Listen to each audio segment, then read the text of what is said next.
Every individual is capable and responsible of their own actions. This beast, this demon, was perfectly competent enough to know right from wrong. It is puzzling to assume that someone as violent and murderous as this creature can be considered innocent. The creature was not patient enough towards society and took a sheer hatred out on others. He was the cause of not one, but 4 deaths of innocent individuals. There is no reasonable explanation for this fiend to convert his anger into a series of mass murdering. Therefore, I ask the jury to hear and support my stance that the creature must be assumed guilty. Today we're here to witness the trial of an innocent man. And yes, I am referring to him as a man because he deserves the same basic human rights that we all do. However, he was denied these basic rights and then was driven into isolation, and that isolation then caused him to go insane. He was his own judge, jury, and executioner when no one else was there to fight for him. And I'm here to prove today that yes, he has shown that he can learn compassion and empathy, but he was not given the proper guidance in order to do so. So he's not simply a criminal because the rest of society predetermined him as an outcast. Thank you. So, Justine, why did you wrongly confess? Like I said on page 71 to Elizabeth and Victor, I falsely confessed because I was coerced to. I was threatened with excommunication and being sent to hell. Because I'm already on the poor side of society, the excommunication would be equivalent to death for me. Could you detail the fear of being excommunicated? How did it sway your thought process? Excommunication would be like God turning his back on me. All of my love and accomplishments on this earth would be eradicated. Excommunication would be an eternal suffering for me. I do wonder why someone in the right mind would not confess to a crime and ask to be forgiven by God. The one who truly murdered victim, William, is frowned upon, and by God for condemning me to be executed. Thank you. Okay, so tell us about your encounter with the creature. I was very scared for my life. I thought it could have been like my last moments. I called him an ugly wretch and an ogre, and when I said that, his body language got more threatening. I told him I'd tell my papa, and he just put his hands on me, and that's when it was over. So why were you scared for your life? Did the creature say something to stir this emotion?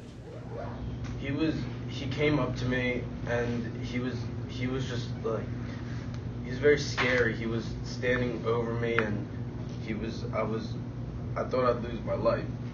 How you doing today, William? Hi. I'm just going to ask you a few questions. I would like you to answer each and every question with just a yes or no response. Is that okay? Okay. So do you believe that the creature first addressed you looking for a friend and not with any malice intentions, but it wasn't until you then confronted him by screaming at him and then with malice intentions of your own did he then react accordingly? Would you agree with that? Yes. I would also like to ask, do you agree that the creature only killed you because you were related to Frankenstein and not because you were a random member of society, therefore making you separate from anyone else? Yes. Thank you. So the creature was inside your house, and describe what you felt when you first saw him. In short, utter terror, I had never seen a beast so intimidatingly large. His yellow skin, the stitches on around his body, and his threatening height was so scary. What inspired you to attack? The creature was by my dad. I did not know what the creature's intentions were. Yes, it could have been good intentions. But in the moment, would you be kind to a horrible, terrifying stranger in your house next to a feeble family member, one that was blind? Describe your father's condition. My father is old and blind. His blindness makes him too altruistic and inviting to our home at times. It was unsure of how exactly the creature ended up in the house, and maybe I did jump to conclusions. But in the heat of the moment, I feared for my father's life because he can't make rational decisions due to his condition. Thank you. How are you doing today? I'm going to be asking you a few questions. I would like you to answer each and every question with yes and no response. Is that okay? Yes. So, Felix, when you first encountered the creature, was he performing any harmful acts on Mr. DeLacy at the time? No. Would you admit that attacking the creature while he was in an innocent state was without good reason? Okay, so would you then agree to the fact that you are guilty of the charge of assault since you did attack someone in an innocent state? No. Okay, well, you realize that that is the definition of assault. Continuing on. Are you aware that the creature refrained from hurting you? He had the capability of destroying you, but yet he refrained because he showed compassion towards you. Are you aware of that? It states that clearly within the book, within the scene in which you two are together. Yes. Okay, and then do you believe that the creature could hurt you if he chose to? You already said yes to that. Would you agree that the creature's actions showed you compassion and empathy towards you and your family?